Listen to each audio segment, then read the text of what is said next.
Hello, friends. Hey, just thought I'd jump on and share a word with you today. We are in a unique day. We are living in a day when the police are called to distribute and supervise the distribution of toilet paper in the stores and the sale thereof. Can you believe that? I didn't think I'd ever see that day. It's a unique day. Joseph had a unique day in Scripture. Joseph, one of Jacob's 12 sons, had a dream given him by God, and he spoke to his brothers about that.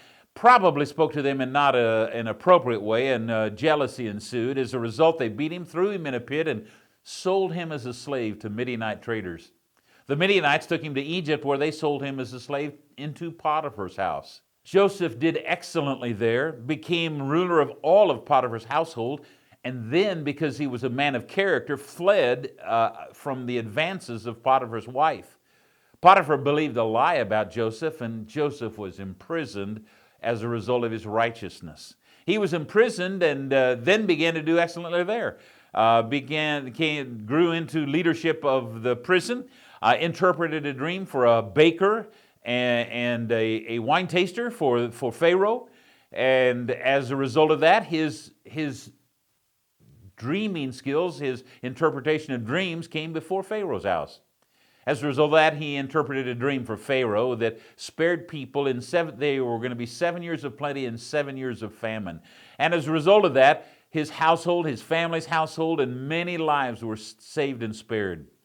His brothers eventually would come to Egypt, and as well as his father. As a result of that, God spared Joseph's family. When Jacob, Joseph's father, died after he had blessed all of his children, his brothers, Joseph's brothers, began to fear. They were fearful that Joseph would hold their selling him to slavery against them. And Joseph spoke some incredible words in Genesis chapter 50, verse 20. He said, "You meant it for evil, but God meant it for good, that he might save many.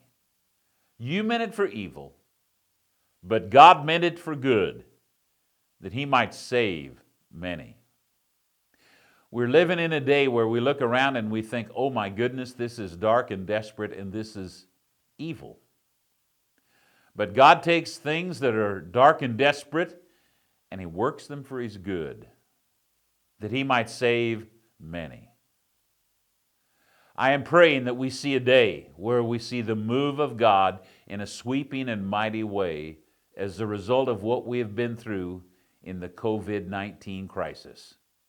I'm thinking this is the day for us to love, to serve, to follow. Our neighbors are anxious. In our own lives, we are careful. But God is on the throne. And while this looks to be evil, God is going to do something good.